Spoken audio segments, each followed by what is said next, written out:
question was, do I know how many ancient heiaus there are on this island? And if so, would there be the same amount on the other islands? First of all, we have to qualify the question. Do you mean sites that are still visible today? Both, huh? Okay. Here's the problem, you see.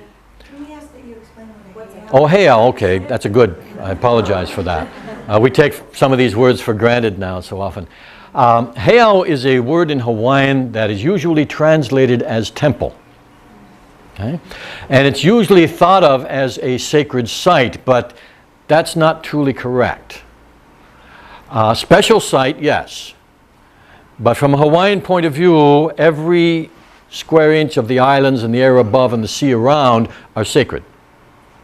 Okay? So these are not the only sacred sites.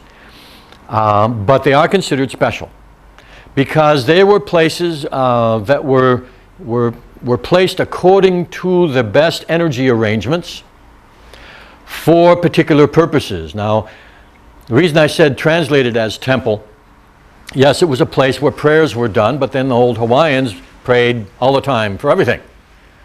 From the time they got up in the morning till the time they went to bed at night, most of them. So it wasn't just a place for prayer.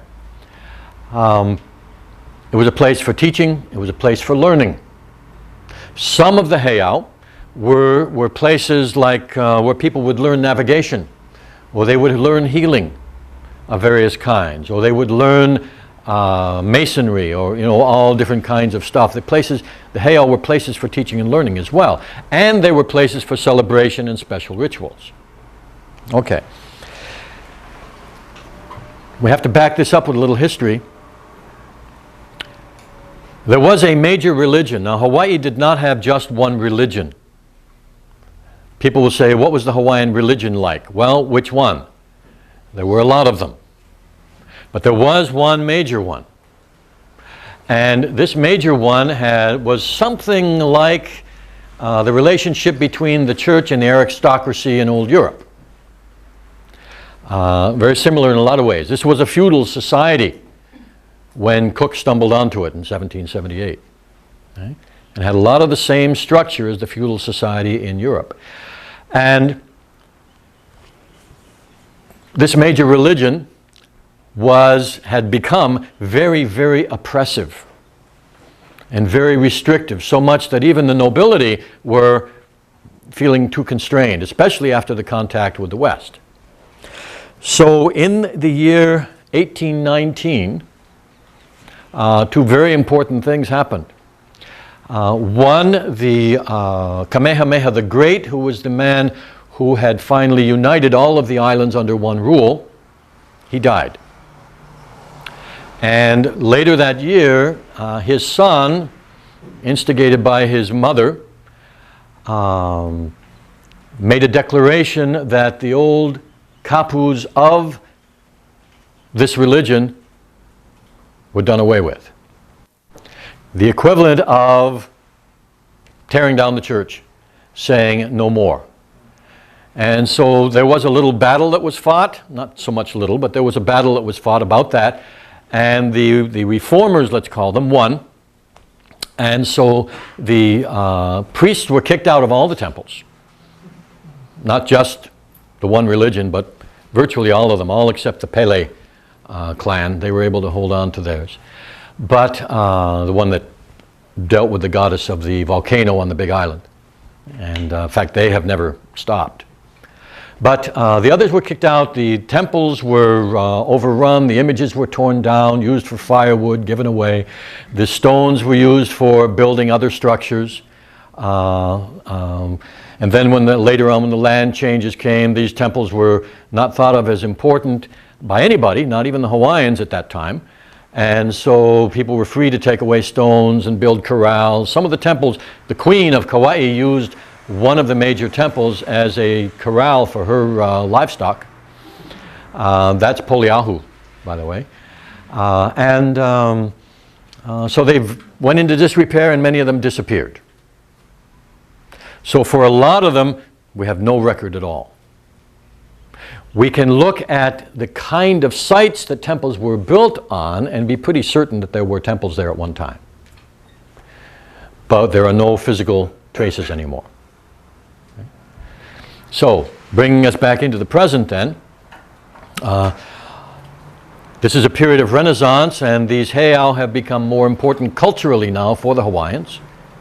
And for some Hawaiians who are even going back to some of the best parts of the old ways, they are becoming religiously or spiritually important. So they are, in Western terms, considered sacred spaces that have to be treated with respect. Right? Which means, I'll just throw this in, if you go and visit some, do not climb on the walls. That's highly disrespectful. And do not take any stones, even the tiniest one, away from the walls or the interior. Okay? If you want to pay proper respect. How many are there? We finally get to that.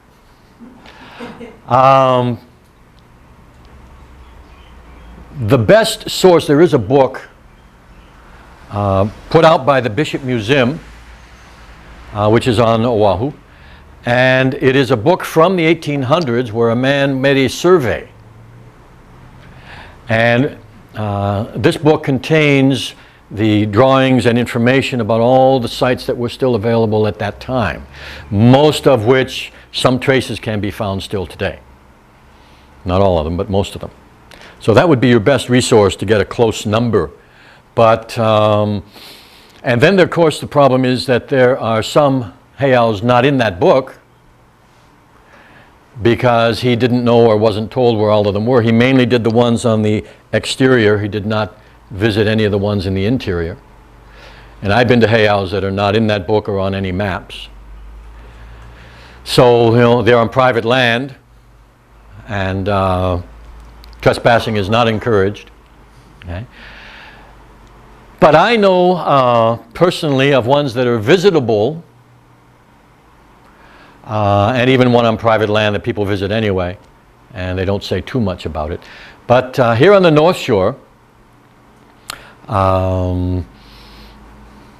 places and sites where you could visit would be Ke'e, of course, where there are 2 heiau on there.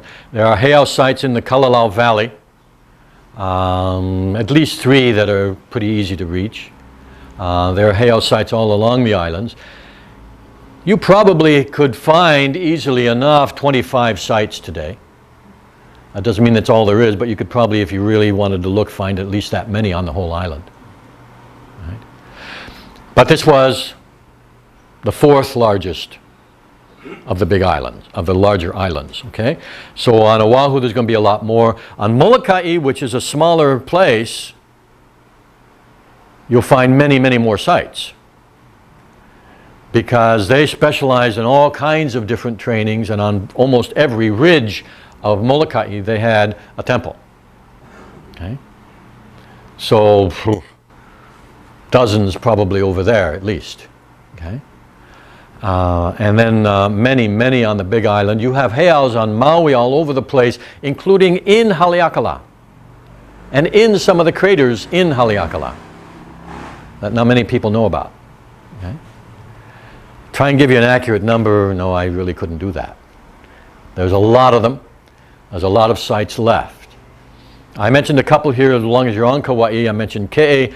I'll mention, in Kalalau I mentioned, actually in Princeville, at the hotel, where they have the little, in the little plateau where there was an an old Russian fort that was built on a heiau site. Okay. Po'oku, which is by the stables on the way to Princeville. On the left, it's a hill. There's nothing there physically, but it was a 2-acre temple at one time. Okay. So the site still has a lot of energy. You know what that was used for, excuse me? What Po'oku was used for? Nobody has that information to my knowledge anymore. Because there are no... Usually when they try to figure out what it was used for, they look at what's left of the structure. And even that's a guess. Unless there's a local tradition. To my knowledge, there's no local tradition about Po'oku. So really anything else would be guessing. You could go there and tune in, and maybe you'd discover something that way. Okay? And then as we get further down, there were a number of them in Heiau, in Anahola. There were Heiaus throughout Kilauea. There's Kapinau, which everybody knows of, the butterfly. Well, everybody who lives here, mostly who's interested, knows about. A good one to visit is Poliahu in Kapa'a, because a lot of the walls are still standing there. It's up by the waterfall that some people call Opeka, which is really Opaeka'a, which is tumbling shrimp, is what that means. And Poliahu was a very, very special heiau in the past. It has a plaque on it by a former governor that says it was made by Menehunis, so we know that's true. Okay? But that's one of the most visible ones. Okay? Well worth a visit up there. And there's a lot of good information plaques around it. There's an organization that takes care of it now, and they have put some nice information plaques around it. So that's a good one that you can visit. And then those are the most visible ones for those of you who are interested.